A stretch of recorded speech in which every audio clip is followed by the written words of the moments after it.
Watching TV has changed over time. Streaming has become the new norm. That's why Golden State Media Concepts Television Podcast dives headfirst to the world of cord cutting. Want to be on the loop of what's hot in Netflix? Or if it's not a preference, what about original shows in Hulu? We've got you covered. Join us as we fill in the blank and talk about movies to stream and what show you should be binging. This is the Golden State Media Concepts Television Podcast.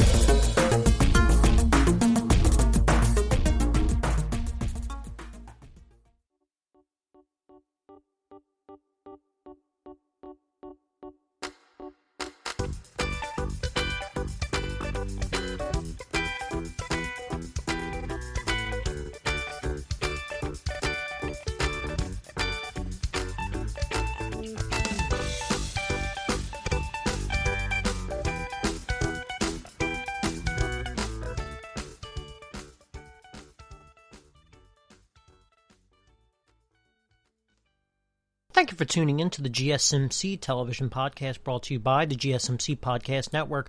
I am your host, Casey. So, I hope everyone, as usual, is doing wonderful today. So today, we have a slightly different lineup, but still some of our usual suspects. We're going to kick everything off with Star Wars' animated show, The Bad Batch. We're going to shift on over to episode 9 of season 4 of Good Girls. Then we'll be switching over to a brief overview of this most recent season of the Goldbergs, which is season 8 for those who, watch or just really am generally not sure. And then we'll be shifting on over to episode 10 of season 3 of Manifest. Alright, so as I did say, we'll be kicking things off with The Bad Batch. So this is episode 4 of The Bad Batch. We have been getting, generally speaking, 30-minute episodes, and I think that's what it will continue on to do, whereas obviously the pilot episode was an hour and a half. Kind of look at that as a television movie, pretty much. So this episode, to me, felt very generic in some aspects. I really had to take a hard look at these Star Wars shows when they pretty much introduced what the problem was going to be right in the beginning of the episode. So let me actually just kind of explain that real quick. So obviously for those who did see it and for those who didn't see it, the Bad Batch, they were, flying about, and they said that they were low on food, fuel, just general resources, so they were going to need to stop at the nearest place, which for them was Pantora, and, refuel up and stuff like that. With that, that is pretty much a storyline that we have seen time and time again in the Star Wars universe. Heck, it's even multiple scenes in the movies, we're running low on fuel, or we need to do this, so we're going to just have to stop here. So we've seen this time and time and time and time again. So, I'm always excited to pretty much watch anything new Star Wars wise, whether it's a new show. Generally speaking, I'm excited, I should say that. But that's, whether it is a show, whether it's a movie, whether it's just the newest episode that comes out every Friday. So then starting off, we see that, and I'm just like, God, it's going to be one of these episodes. What kind of danger are they going to get themselves into that they're going to narrowly escape? I really worry that this is going to be a thing for this show, because we've literally seen this happen, and sometimes in some series it even happens multiple times. The Clone Wars had 7 different seasons. Rebels had 4, Resistance had 2, you have 2 of The Mandalorian so far, and you have another 3 Star Wars shows coming out, with the most recent new show that will be coming out will be the Book of Boba Fett, which actually completely relates to this episode, which I, just for the record, am really not a fan of the name, the Book of Boba Fett. It's a mouthful. I would just kind of prefer for that name if they just call it Boba or Boba Fett. It's kind of straight, simple, and to the point. The Book of Boba Fett, I don't know, it just seems too much. It's too much of a mouthful. I think most people are going to probably shorten it. Heck, they could even just call it Fett.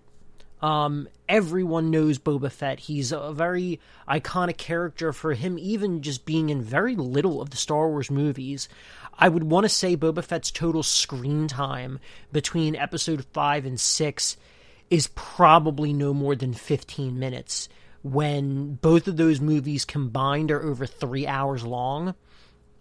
And he was introduced in the holiday special, and everyone hates the holiday special, but yeah, he's just this weird character that everyone does love, and it's interesting that we have gotten him back. But yeah, just I don't like that name.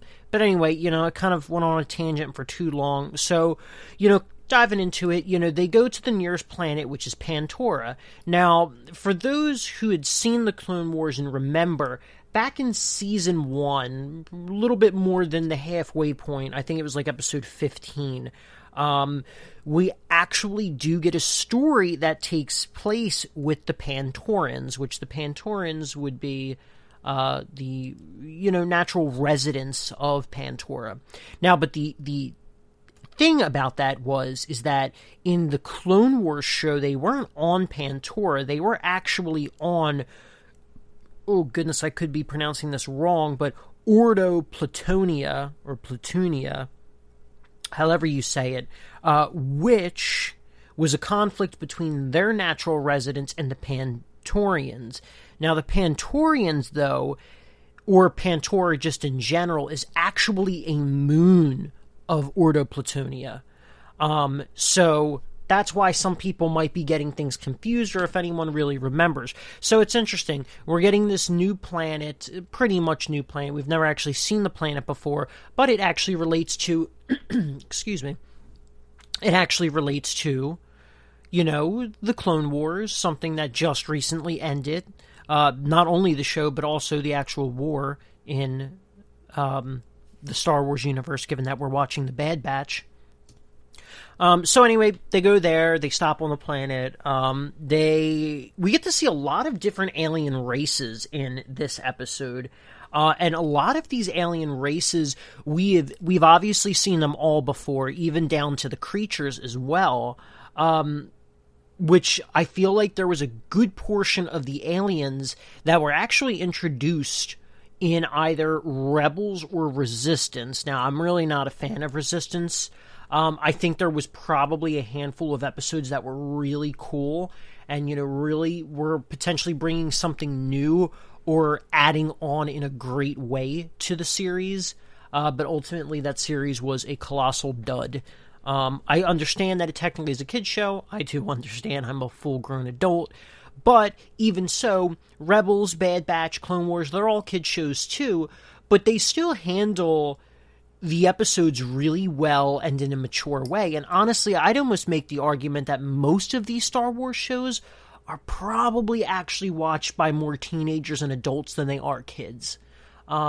So, yeah, they could, gear them towards kids, but I think Disney, Lucasfilms, or whatever you want to call them, because they're all the same at this point, something that they should probably keep in mind, and hopefully they've learned from Resistance.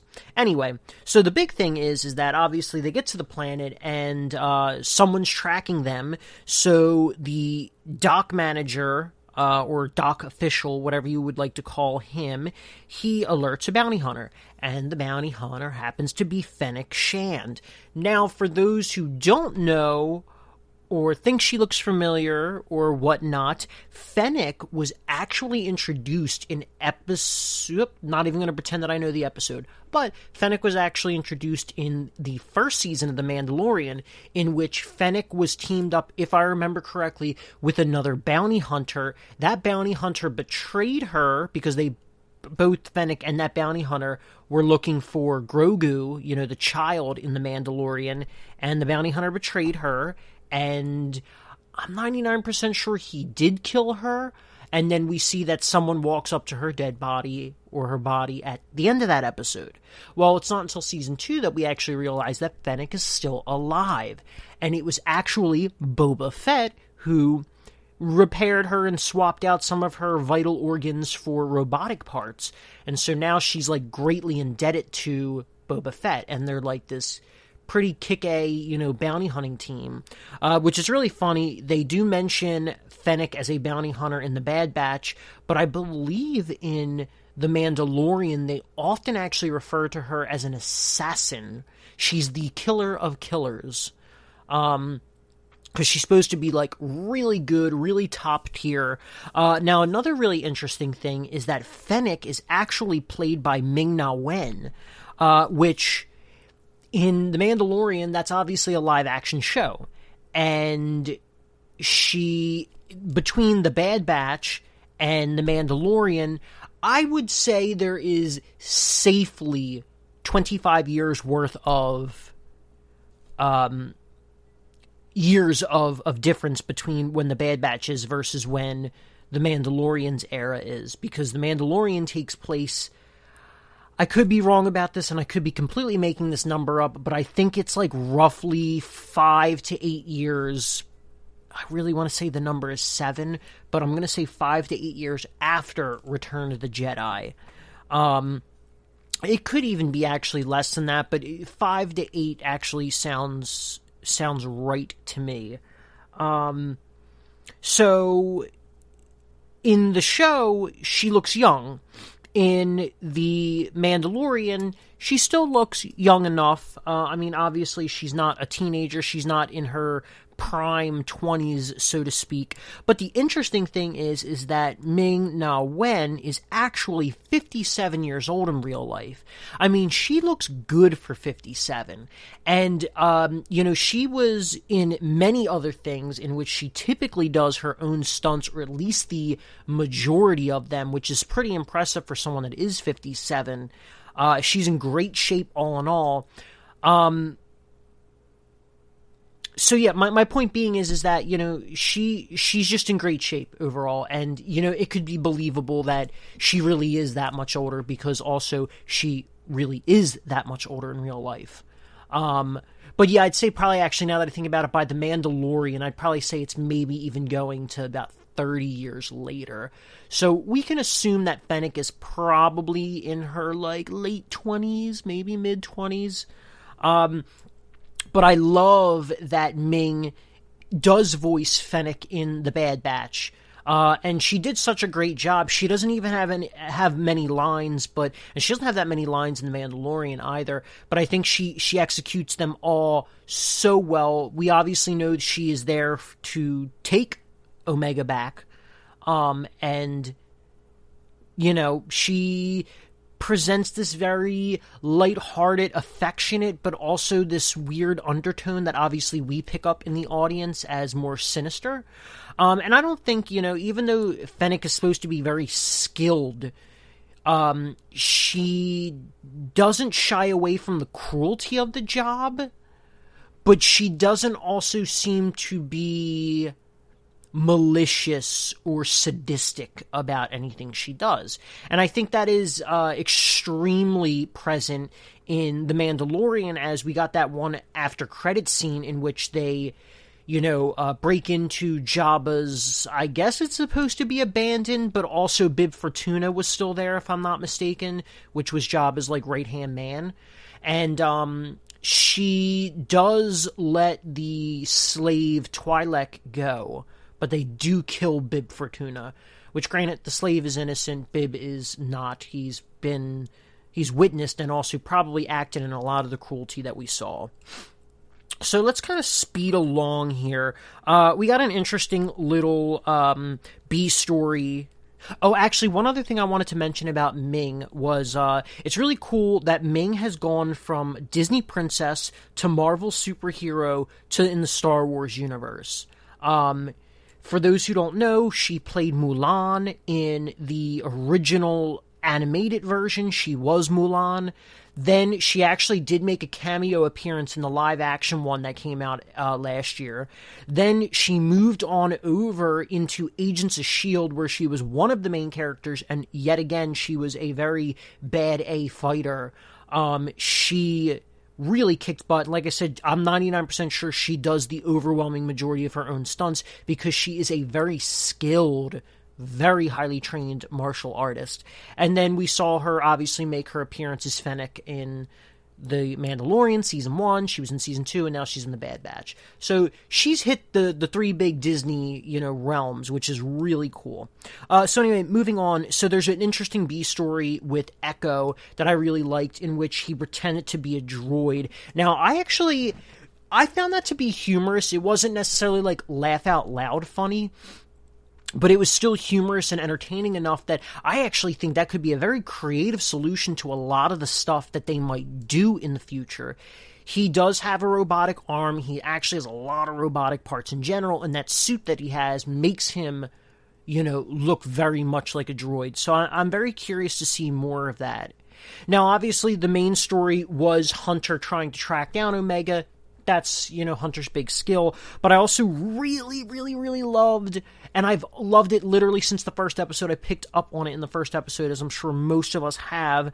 But I really love Wrecker's relationship with Omega. He picks Omega up, and she kind of like nuzzles her head into his neck, as a, form of security and comfort. And, he goes after Fennec as she escapes. But the interesting thing, which I found to be unbelievable a little bit, because I do know Fennec is supposed to be really strong and really talented, but Fennec managed to dispose of Wrecker a little too easily. Now, keep in mind, Wrecker is supposed to be really strong, and he is a really trained, he might seem a little dim-witted, but he is really skilled when it comes to, military and explosives and stuff like that. I mean, the Bad Batch, they are notorious for literally taking out pretty much whole armies or squads by themselves. And there was only 4 of them originally, and for a brief period of time, there was 5 of them. So I found that a little unbelievable, but also I think it is to highlight how, skilled Fennec is.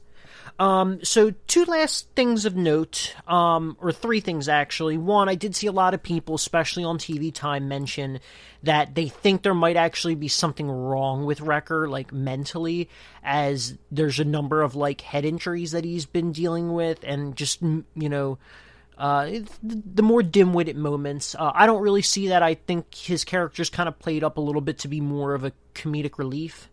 Because obviously Hunter's the serious one. Crosshair is more the villain. Tech he's a bit of comedic relief, but he's more of just the, like, deadpan kind of guy. He doesn't mean to be funny, but we find him funny because he's the, like, super smart one. So I think that's what it comes down to for Wrecker. Echo, I don't know Echo's place, in terms of plot. But yeah, I would love to actually see an Echo and Tech team up. But I think also Omega, she's got some sort of skill, and I think I mentioned it in the very first podcast, and I know I definitely said it to at least someone, when the show first premiered, but I think Omega's power, her special ability is she might be force sensitive, which I kind of would like a show without a Jedi. I know that's like the big appeal of Star Wars, or Jedi and Sith, but I think it would just be cool to have just the regular old people, which was kind of the cool thing about, on a different side of things, Agents of S.H.I.E.L.D. It was just about the regular average Joes of S.H.I.E.L.D. Obviously, one of the main characters did get superpowers by the middle to end of Season 2. I believe it was the middle of Season 2, though. That was the mid-season finale. And then last thing, given that we're also getting a lot of these recycled plots, as I said with the whole refueling thing, I think the show might be better off on a more short-form format, which I still think Disney needs to work on a little bit, but we do have 16 episodes, so there's a chance that they can find their place. I mean, obviously, in a show like this and a show that's on the longer side, there's always filler, which is usually just like there's callbacks later or small instances of establishing character, but I don't know if it's going to work that well. And I'm sure we haven't seen the last of Fennec as well. Anyway, on that note, we are going to take a quick break, and when we come back, we'll be talking about Good Girls. Want to know the latest and hottest music hitting the airwaves? Don't be left out. Listen to the Golden State Media Concepts Music Podcast. Keith keeps you on the loop with everything you need to know from pop, rock, hip-hop, and the top 40. And we'll throw in news of your favorite artists, concert and tour dates, and so much more. Listen no further, because this is the gold standard in music podcast.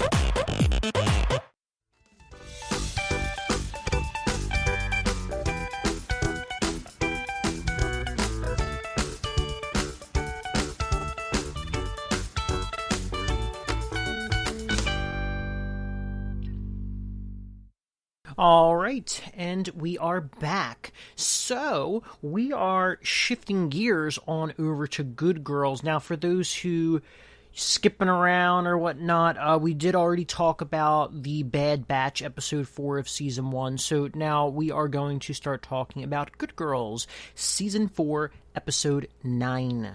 So, this episode started off with, to my memory, an unfamiliar character.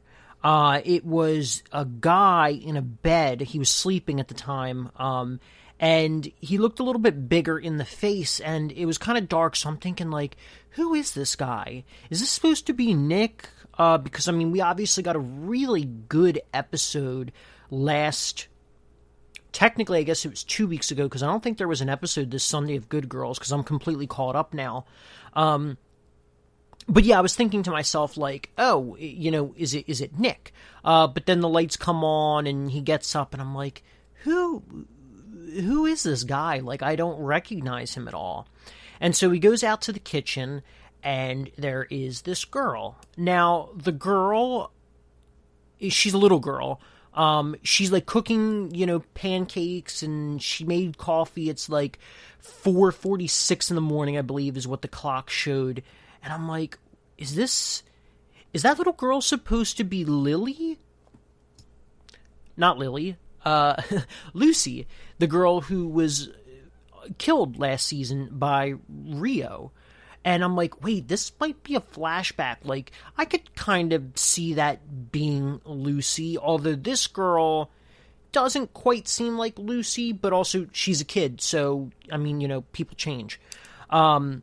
So I was thinking that, and then we then saw that it actually takes place in the present. And he goes up to Councilman Nick, and that's kind of where it ends. That's like your little teaser. It's sort of like an, in media res sort of moment. So anyway, the actual episode then kind of kicks off with Dave and Phoebe, you know, having a drink, and then Beth storms in. Now, this is a really interesting thing. They set up this whole operation. There were, you know, it's the Secret Service, really big operation at that, too, to take down, you know, the counterfeit, you know, ring crew, however you would like to define it. Ultimately being Rio being the target, as we now know, as of this season, that he's not the boss, but he is pretty high up on the ladder. And so, you know, you would think with all the deals that they had worked out with Beth and the girls, and ultimately Beth betraying Rio, that they would have provided some sort of protection for Beth. It just seemed a little weird. And these, you know, and I think this is part of the show that I don't exactly like, but I do understand it adds a humorous side to it, is that these characters almost come across as dumb. And generally speaking, with like the exception of Annie, most of the dumb characters are generally the men. But that whole thing aside, that's a whole other topic. You would just think that they would throw her into witness protection, because she did everything that she could, and clearly, as they even mention, Rio must have an inside person to be able to get him off like that without them even being able to question him. So yeah, then we later see, you know, that Phoebe goes to the station, she picks up all the evidence, and then there's that cop again. And he sees that the whole operation that folded was an operation to get Rio. Now, he does remember from everything that happened with Lucy and the ticket, which then then it dawned on me that, oh, this was the guy from like 5 or 6 episodes ago, or actually, no, about 6 episodes ago, is definitely within the first 3 episodes, where Rio is being interrogated, and he's like, look, I got this ticket, I was in, this fight event, so, sorry, bro, but it wasn't me. You're gonna have to go find someone else. And he's like, this seems a little suspicious that the bullet that was in her head happens to be the bullet that matches your gang and all those dead bodies that surfaced on the rival gang. But anyway, so he obviously pulls something out from evidence. We don't know what it is, although we should have guessed that it would probably have been the ticket, which then leads him to Councilman Nick. Which is a very interesting, although a very risky power move, because the thing is that if the councilman is connected to it, and obviously we know that he's probably the head of the snake, you're just a lone officer. If the gang really wants to do something about it, they're going to take you out. So that was a very interesting little play that was also really enjoyable to watch. I'm really liking Nick's character. He provides this very interesting counter villain to Rio. Obviously, they're on the same team, but we've been lacking Nick for a while, and I kind of wish we would have had Nick introduced like at the beginning of the season, maybe even at the end of last season, but definitely the beginning of this season, and that it would have been a big reveal by the end that Nick is the head of the snake, which they haven't confirmed it yet, but I think it's pretty clear and obvious that he probably is. There's no way that the grandmom's actually involved in any of this. She just doesn't, I don't know, it just feels... Yeah, it doesn't feel right. I think that was his way of throwing Beth off when he said, this is my boss, I just call her grandmom. Or abuelita, or whatever he called her. He might have said grandmom, though. But I feel like someone called her abuelita. Abuelita. Which is little grandmom, or little grandmother. Anyway, moving on. So that was very interesting. And then we later got to see the power dynamics and the influence that Nick truly has carry out, because we got to see him and Rio fight, which obviously Rio's not in as good a shape as I thought he would be, but he still managed to beat Nick, and Nick obviously seems to be a little bit more cushy, because he's the kind of guy that generally doesn't get his hands dirty. And so they had their little sparring match, and, he whipped out his money, and then the assistant grabbed onto Rio, and I was like, holy crud, like, what is going on? I knew he wasn't going to kill Nick, but the very interesting tidbit that did come out during their little boxing match was that, if I heard it correctly, and if I interpret it correctly, that Nick was not aware that Rio is the one that killed Lucy. And then, Rio responds, sometimes I work the weekends, and so I think that really irritated Nick, because at this point, while things that we know of have been generally working out for the two of them for probably quite some time, it's kind of starting to come to the surface that Rio is messing things up. He already had to put his influence really far into effect to get him off of federal charges. But now there's another investigation that I guess Nick wasn't aware of in regards to, everything with Lucy. Now, my original interpretation, especially earlier with the officer and Councilman Nick having a conversation, is that Nick was the one that gave him those tickets as a means of an alibi, but it does seem like he wasn't really familiar with anything that was going on, which I'm sure makes him probably even that much more irritated that he didn't know what was going on. But yeah, this scene was very telling in that, once again, as I even said last podcast, Rio is probably not as smart as we think he is. And I think it's very much showing as, the House of Cards is starting to tumble down. We thought it was perfectly built, but I guess it isn't. So I'm very curious, especially if the show lasts another couple seasons, how their relationship's going to continue and how big of a player Nick is going to be in the overall plot and story. Now, we also got some other little interesting tidbits. We all had the thing with Dean and him trying to get out of the pyramid scheme, but they kind of pushed him into staying. Mainly the one guy, who I guess is the head of the operation or of their little circle. Which I know a lot of people really hate Dean. And they're bored with his character and this, that, and the other. But I do like Dean. And I think he's a great guy. I think he is a vital part of the show. Yeah, maybe his storyline's not the most engaging, but something tells me that it's going to build to something more. It's got to. It might not build to anything as big as what the girls are getting into, or even Stan is getting into, or has gotten into, which is ultimately a result of the girls and Beth. But I still think it will build to something. We also got, Rio really pushing the boundaries again with Beth, wanting to get, as he says, his fun money back, and which causes Beth to really overplay her hand, although she gets away with it, and she steals an entire box of evidence that has a crap ton of money in it. There's no way Beth is going to get away with that, and it's just going to make Phoebe really mad because she already felt like she was being used by Beth. And so she's going to find out sooner or later. An entire box just doesn't go missing. But it was really funny how they played that, where the box literally just dropped from the hotel window right in front of Annie and Ruby. Which brings me to another side.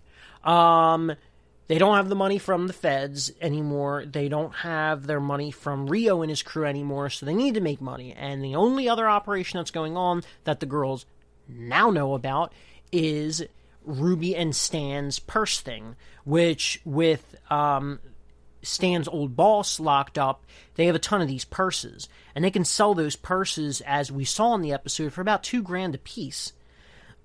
I mean, it's a lot of money. I don't really know what Ruby, Beth, and Annie's cut were before. I'm gonna guess it probably wasn't that much, because they still had other jobs. They still had other jobs. So they all probably were making money, but not that much money. So even so, let's just say, for sake of argument, you sell 30 of those purses, which there had to have been. I mean, on the table, we probably saw 10. But last we saw, there was still quite a bit.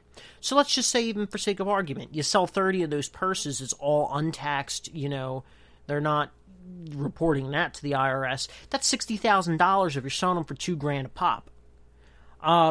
But that was also another really interesting thing, is we got to see the escalation of Stan and Beth's relationship, or decline, whatever you want to say, as it kind of almost came to a boil, in which Stan did tell Beth off, and he's like, you're selfish, you only care about yourself, you are a harm to her, you've literally gotten her shot, and that is the least of it, which is funny because in a sense it kind of is.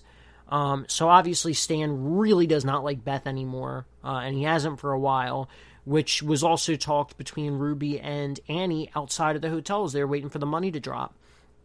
And obviously it's weighing on Ruby. Obviously at the end of the day, there's no way Ruby would ever choose Beth over Stan. But I mean, obviously all of this came about as Stan had a plan that he and Ruby had done before. Beth did not think it was the safest thing, and it was risky. And you know what? To an extent, Beth was right. I mean, she is a mom, and Ruby even kind of agreed with her, but was trying not to agree with her in front of Stan. And that they talk. And all it takes is for one parent to hear from the other, and one parent out of the bunch to sniff that it's counterfeit, and then the whole operation blows up. Or they all get trash talked and then no one buys the purses.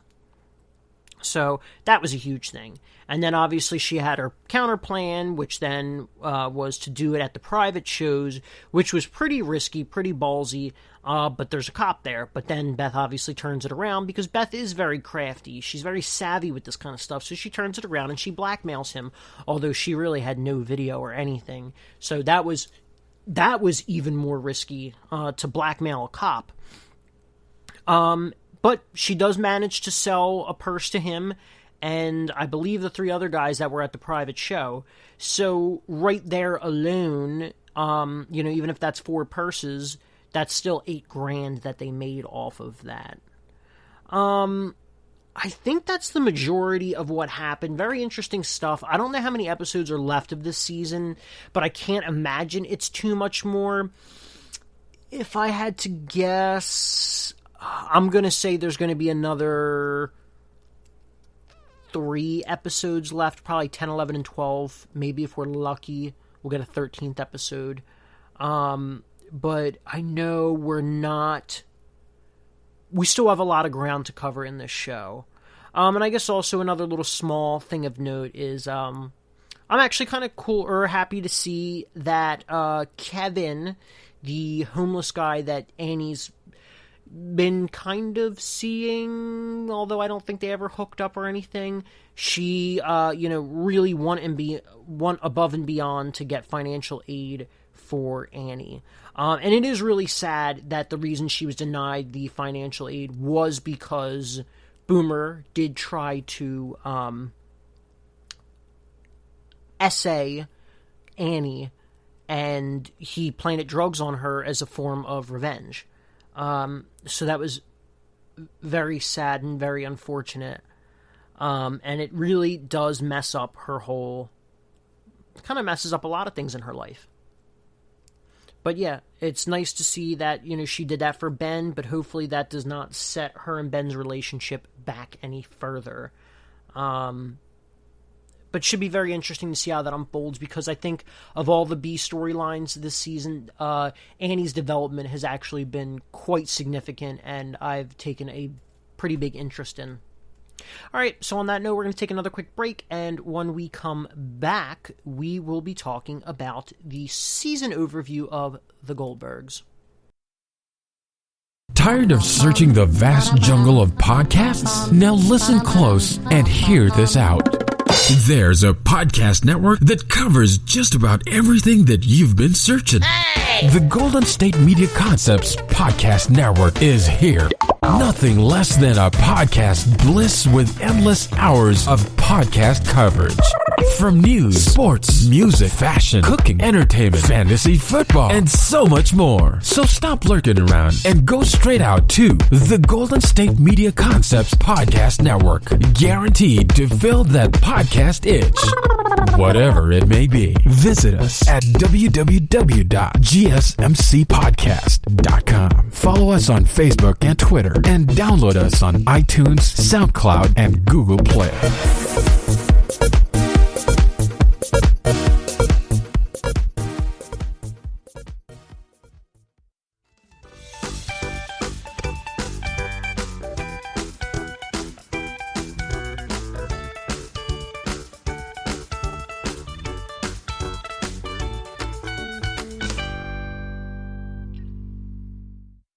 Alright, and we are back. So, we've already talked about The Bad Batch today, Episode 4, Season 1. We've talked about Good Girls, Season 4, Episode 9. And now, we are shifting over to the sitcom side of things, where we'll be talking about the Goldberg Season 8 overview. Now, to kind of start things off, for those who don't know, The Goldberg is a show about a family that lives in Jenkintown, Pennsylvania. They get into a bunch of crazy mishaps. They are, generally speaking, a dysfunctional family. Obviously, that is very much a sitcom trope at this point. The mother's overbearing. The children are generally selfish. The once main character, although I feel like he's taken a massive backseat in the more recent seasons, Adam, he's the youngest child. He's very much into film and television, and he's constantly, videotaping things with his video camera, old VHS camera. So once again, it takes place in the 80s. At a specific time that's not actually said. They always start off the episode with, it was June 12th, 1980 something. And then also, there's no real cohesive timeline. The first season had movies that came out in the late 80s. Well, now we're 8 seasons in, and it has been 8 years later in the show. But yeah, the show was renewed for a 9th season, which really kind of actually has to be its last season. They really can't do 10 years of this show. I guess they could, but 10 years would be the limit. Now, for myself, I watched the first season of the Goldbergs a little bit when it first came out. My mom, who was especially in love with it, wanted me to start watching it. And I watched probably the first few episodes, and I was just it's okay. And I then just kind of stopped. I think it was probably because I really wasn't in the mood to watch it at the time. But then I think it was after season 2 aired, I was looking for a show, and I think I had just finished catching up on the middle, which at that point was 75% of the way through what ended up being its total series run. And so I was like, you know what?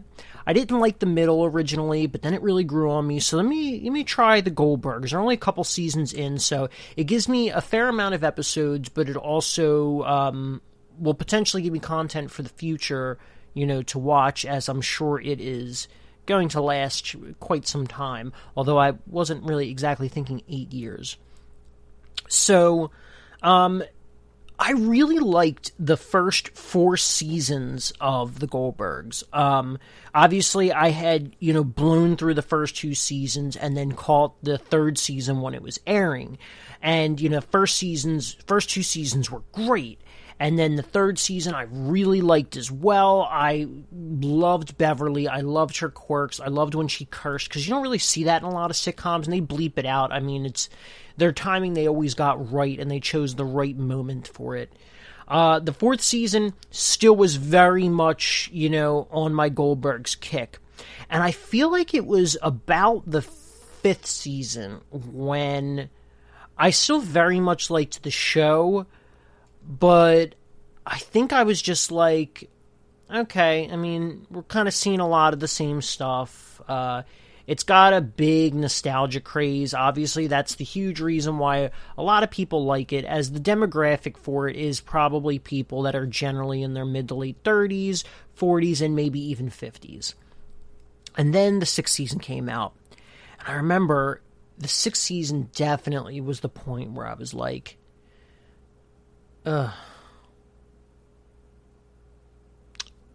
wow. I just don't know what to say. Because the characters were the exact same. Very, very, very little character development. If they got more neurotic, that would be one thing. But the big thing about this show, especially given the demographic that it hits, is that it's very much on family friendly, family values. We learn our lesson and we're a happy family at the end of the day. But that got really boring. Whereas you take 2 shows like Seinfeld and Sunny, for instance, and those characters did not progress in a positive way. They regressed, and that's fine. Because it shows that these characters are becoming more neurotic. They're becoming worse and worse as time comes on. And, sometimes with a lot of their issues, they're listening to confirmation bias. They're in an echo chamber. And so it makes sense. But the Goldbergs presents itself on family values and a learned family lesson. But the issue being is that, once again, by the time I got to season 6 and then 7, oh goodness, by the time I was at 7, I was like, this show's got to end. I was like, there's no way this show's going to do much more. And I just found myself going through the motions of it, mainly because, and I've done this with a couple of shows, and there also are a couple of shows that I literally stopped watching for this exact reason. But I was like, I want to see how it ends.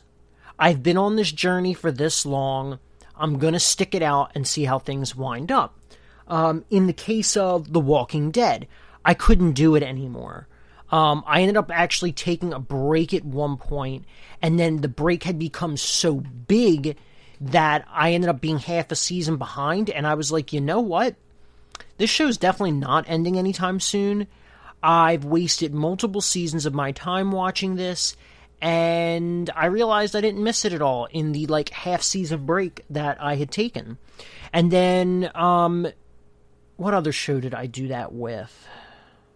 I almost did that with Big Bang Theory.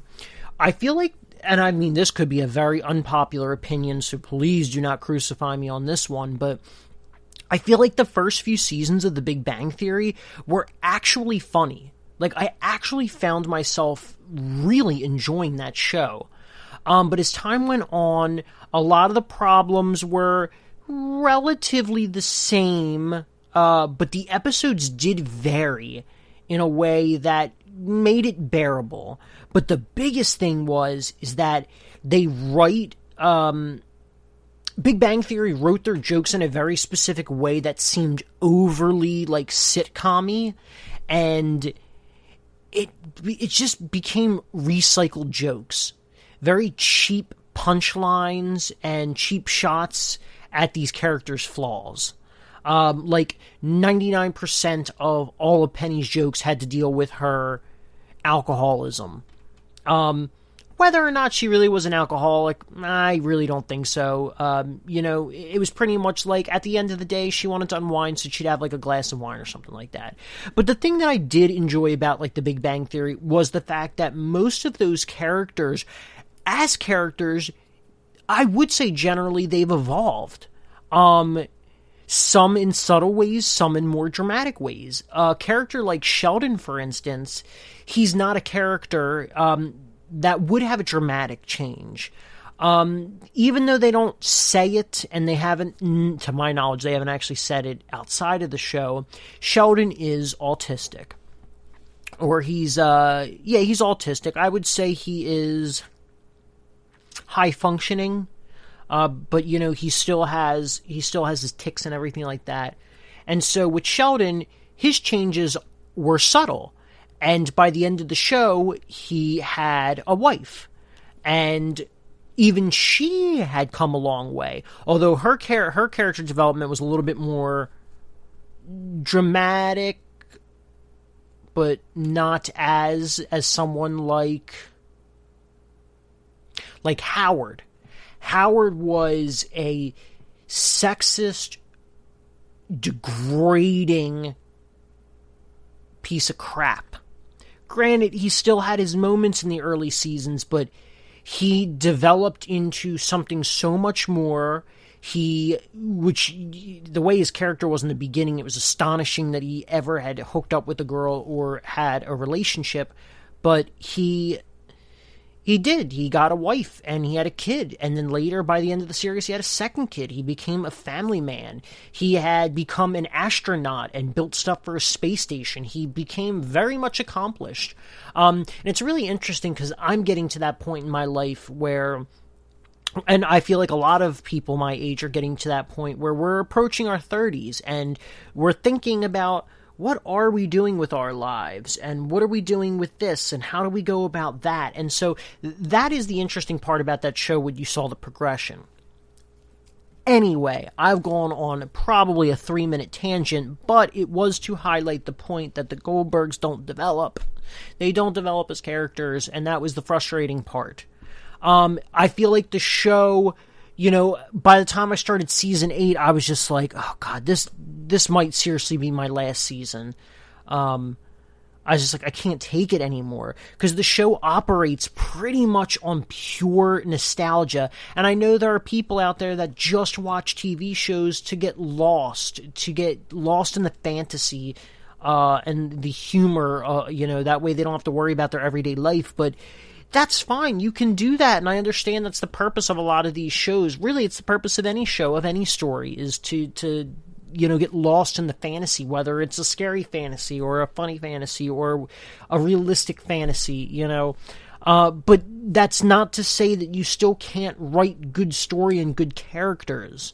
And that is why a show like the Goldbergs, in about 10 or so years from now, it probably will fade into oblivion, versus a show like, oh goodness, I hope so, at least, the Superstore. If that was actually really well written and was very funny, I feel like the Superstore is a show that would carry on another 10 years from now, but it would have a cult following. I know there are people that don't care for The Office as much, but I feel like The Office's cult following in the recent years is much different than something that always had a following like Friends.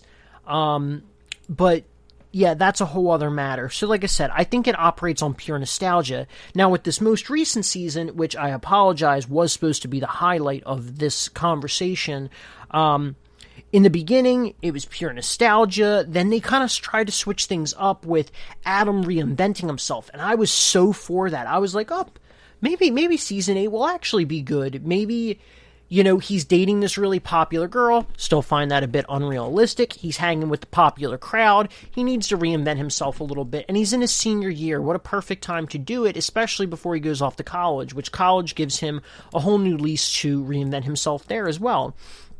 But it was a one-episode thing, and they got rid of it, and everything went back to normal. I know there are other shows that do it too, but we're talking about the Goldbergs right now, and I do think generally animation versus live action always get treated differently, and there's a reason they get treated differently. It's a little bit easier to suspend your disbelief in an animation show versus live action. Barry broke up with Ren, so then he regressed back, she broke up with him, so then he regressed back to himself. Really enjoyed the racism episode, which was all focused around Do the Right Thing, and it all dealt with racism and how Adam does kind of live a privileged life, and he's not really familiar with the racist, undertones of society. Now, obviously, I saw that there was a lot of people that didn't like that episode because they discussed racism, but it's like, it's fine for that to be a topic because it's something that's relevant, and it definitely was relevant more in the 80s than it is now, or maybe it's just as relevant. I don't know. I am a white person, so it's a little hard to not look at that, biasedly, but people need to get over that. Like, it's perfectly fine that real-world topics get tackled in these shows, because sometimes it gives you a fresh perspective.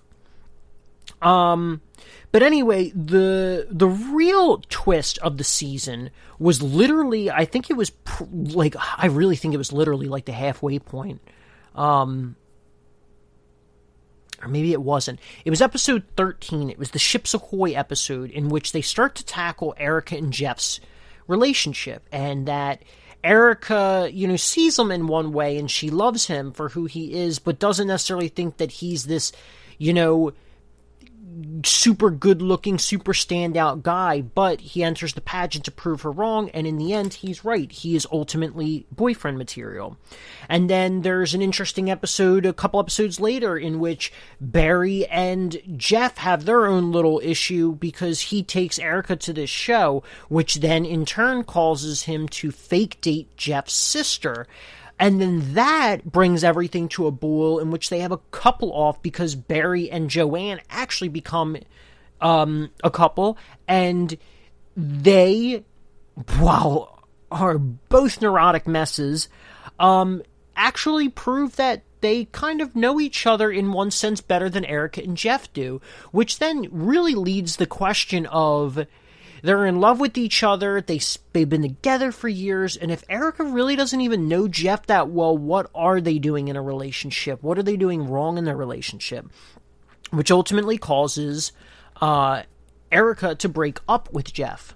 And then so that caused a slew of issues where they were broken up, and in some ways, while Jeff is overall resistant to following Erica's advice to find himself before they get back together, he ends up doing that after like 8 episodes of, not really 8 episodes, probably like 5 episodes of, moping. Understandably, he's upset because of the girl that he's loved for like ever broke up with him. He then finally kind of does find himself, and then he realizes that it really is Erica in the end, and so by the end of the season they propose, and it's awesome.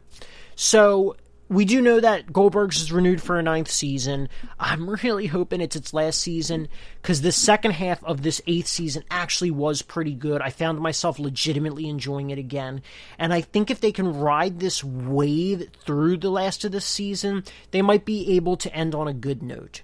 And also, just a couple little quick side notes. One, Jeff Garlin.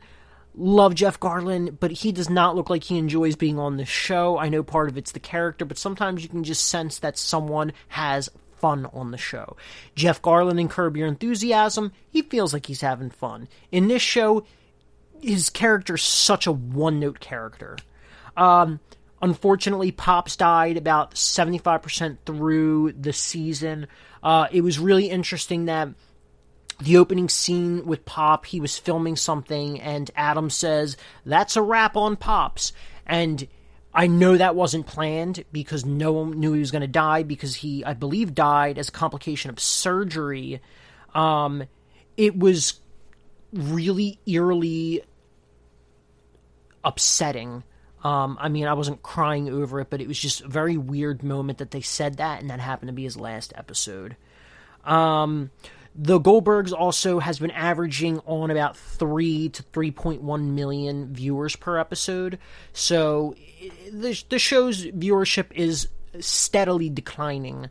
So by next season, especially if it's last season, which I really hope it is, but they haven't officially announced it, whereas with, Blackish they have, that next season will be its last. I kind of hope they do. Ride the wave, write it really well. They could do so much with this next season as it would be its final season.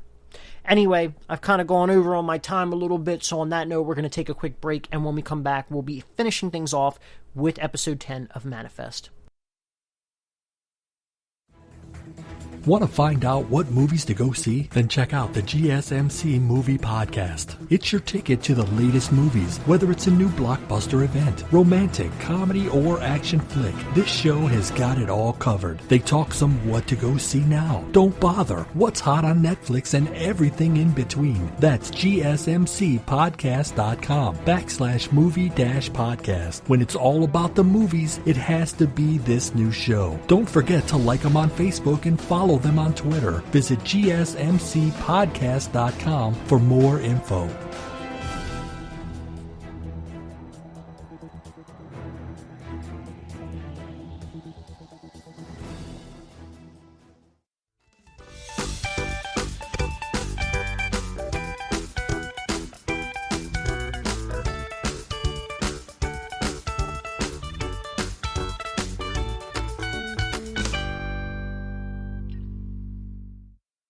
All right, and we are back. So we've already discussed The Bad Batch, episode 4 of the inaugural season. We have watched Good Girls, episode 9 of season 4. We have also talked about The Goldbergs. It was supposed to be a season overview, but it turned into a series overview.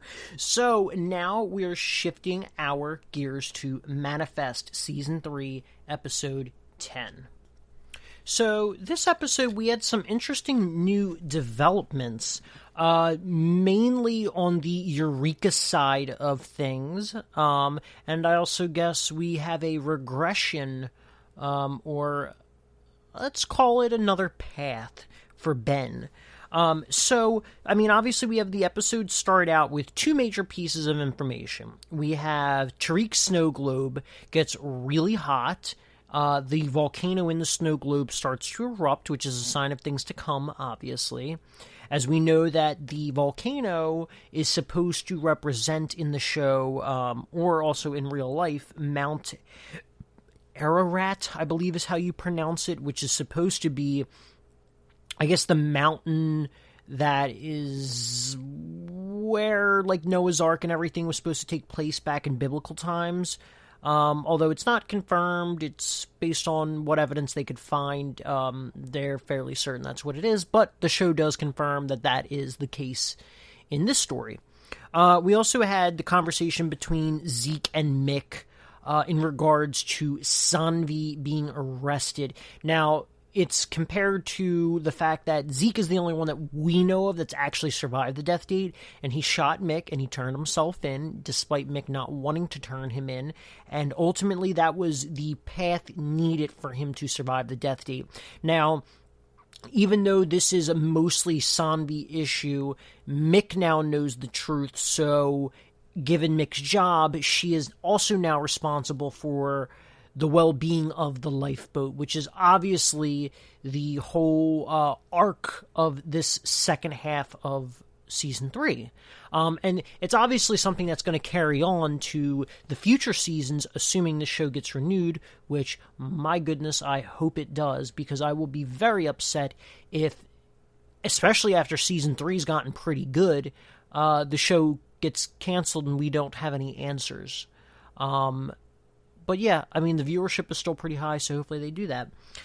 Moving on, we kept getting this teaser of, this anniversary, and at first I'm thinking myself, okay, could it be the anniversary of the plane disappearing? Because they said it was 8 years, and at this point they've been home for about 2, and they were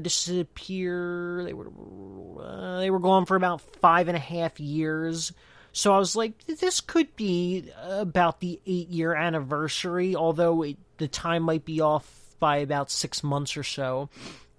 But as we later find out, because it plays a crucial part in the overall story, that this was when Cal got a diagnosis where things turned for the worst. And we get to see flashbacks of Cal Young, which are obviously just reused from Season 1 for a different scene. So it's kind of cool they did that, because it's crazy, Cal has actually grown up quite a bit in the past 3 years, but in the show it's about 2 years. So Mick obviously goes to arrest Sanvi, but there's a lot of stuff that's going on with the earthquakes going on, and they're pretty close to, according to Sanvi, a breakthrough. But Mick gets an alert anyway that deals with the most recent calling that Cal and Ben got a hint of, which was dealing with Astrid, who was actually getting the callings, but she has crippling anxiety. So, there's many mentions throughout the episode when Ben is assisting Astrid that it's not his calling, which in a sense that's true, it's not his calling, but he had a small calling that was, his role was to help Astrid. So in a sense, yes, it is part of his calling. So we got to see the return of an 828er, of an anti-828er. I don't know if he was officially an Xer. And as we saw him back in Season 1, Ben had also threatened him when I think the cops were showing up, and ultimately nothing really happened except he got a restraining order. Well, in this situation, he broke into the garage. He broke, technically, the restraining order. I think, what would be unlawful restraint of this guy, and he beat this guy up, kind of cracked his head open, not that serious, but still serious enough where he lost a fair amount of blood, and so we obviously got to see his arrest by the end of the episode. Because Jarrett and Mick, came onto the scene, and we even saw that all the stuff that he was doing, Cal could see that he was now burning on the passenger list, which meant that he was endangering the lifeboat. Now, it's kind of cool because we've seen a lot of really cool stuff from Ben, and I think generally speaking, Ben has got to be probably the most likable character in this show. He's got to be the most rootable character. I know he's my favorite. So it's interesting that we're taking on this internal storyline, this struggle that he's having, whereas his whole thing is that he's got to take on everything and he's got to fix everything. But in fact, as of this past episode, he's actually endangered everything. So that was very interesting. We got to see new person Astrid as she connected to the main story, obviously not only because she was getting the calling, but her coworker, which when Mick got the bomb threat when she was with Zombie, it was all connected. Her ex-husband was the anti-A28er. He had kidnapped her son, called in the bomb threat. He's got to be arrested. Last we heard that he was going to a hospital, but not only did he kidnap his child, which is a thing, people can do that because they are having a custody battle. He not only left his child in a so-called bunker, but his son literally almost died because of it. And so that's child endangerment. I guess also if his shop is condemned and owned by the bank, he technically was trespassing. He called in a fake bomb threat, which is a huge offense. This guy has got to be going away for quite some time. He's going to be in a world of trouble, which we obviously know Ben is in a world of trouble too, because once again, Ben violated the restraining order. He attacked this dude. He unlawfully restrained the guy, and he did crack his head open and could have potentially almost killed him, especially if it was left untreated for a while, which I honestly think that if Jared and Michaela did not come onto the scene, there would not have been an ambulance being called, and it could have gotten much worse to potentially the point of his death, and then, in turn, Robin's death. We also got another story, or actually, before we get into the next storyline, very interesting that in the beginning of the episode, we know that Olive had spent the night at Levi's house, but also it was announced that she was going to stay there again the next night, which it's interesting. She really doesn't know this guy. She's 18 years old, which granted she can technically do whatever she wants. She is illegal and adult. She is a legal adult. But also Levi is like 24, maybe a little bit older. I think it'd be weird if I met some like high school senior and then like was getting involved with her and like had her stay over my house. Like I find it creepy, and I know there are people that disagree with me, which is not the first time that she had like a relationship with an older guy. Now, initially the whole thing between Olive and I can't remember her ex's name, the one who went to TJ, that was a little weird at first, but kind of looking back on it, it's actually really not that serious, because it's really only a couple years, and they could have actually dated, and they would have been in high school at the same time had TJ still been in high school. But this Levi thing definitely feels like a different situation. There's minimally like 6 years between them, I'd have to say, and she's also, although I actually don't think she did graduate high school yet, but maybe she did because she's already gone on her senior retreat, which at least in my area we know is just senior week, and it's usually when people go to the shore the weekend or week after graduation. But also a few episodes ago it was literally prom, but they don't specifically discuss the time differences. But anyway, the other big storyline had to do with Cal, Angelina, Grace, and Eden. So we see as one of the earthquakes happens, which we'll actually backtrack to Sanvi after this, that Eden supposedly sent some sort of signal to Angelina to come towards her, and then in turn was saved because the ceiling fan and a piece of the ceiling would have literally crashed down on her, potentially killed her, potentially knocked her out, cracked her head open, whatever. And so now, after Beverly, who is, the lady with dementia that Zeke and Michaela are taking care of, she mentions Guardian Angel. Well, Angelina is very much lost in her life. She might actually have a grasp on the callings now, but given her background, given her previous relationships, she is a bit unstable. She is lost in her life. She wants a sense of belonging. She wants a family like, not like her own, who were crazy, religious people. But she's looking for that sense of belonging, and she's finding that with the Callings, and she's finding that with the Stone family. And even Grace herself has made her feel very welcome, and has even called her family as well.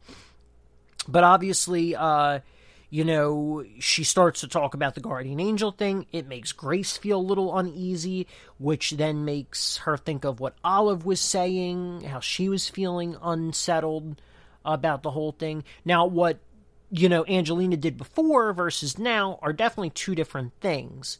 But, Zeke kind of pacifies Grace by saying, like, I can sense the intention. Or, he doesn't say intentions, he later says that in the episode, but, he senses that there is nothing but love there. So that puts Grace's mind at ease. Well, as Angelina wants to test the bounds after she takes her home, she tries to, like, burn her hand and see if Eden will reach out to her. But obviously that's kind of like a self-inflicted danger versus real danger. And so as she burns herself, she drops the candle, and the curtains catch on fire, which kind of starts to catch the house on fire, and it scares Eden to the point where Zeke can realize it, and then Grace thinks that she's very much unstable and wants her out of the house. But Cal insists that she needs to be there because the three of them are very much connected. Now, this is another thing I've been saying for a while, too, is that Eden, given that Ben is her father, and then Grace in turn had Callings while she was pregnant with Eden, it is very, very, very possible that Eden is also having Callings too. And her connection is with Angelina, and, then you have Cal, who's kind of connected to everyone. He's at the center of it all. So I think whatever's going to happen is going to happen within these last 3 episodes of Season 3, and it's probably going to come to a head in a very, very, very, very, very big way.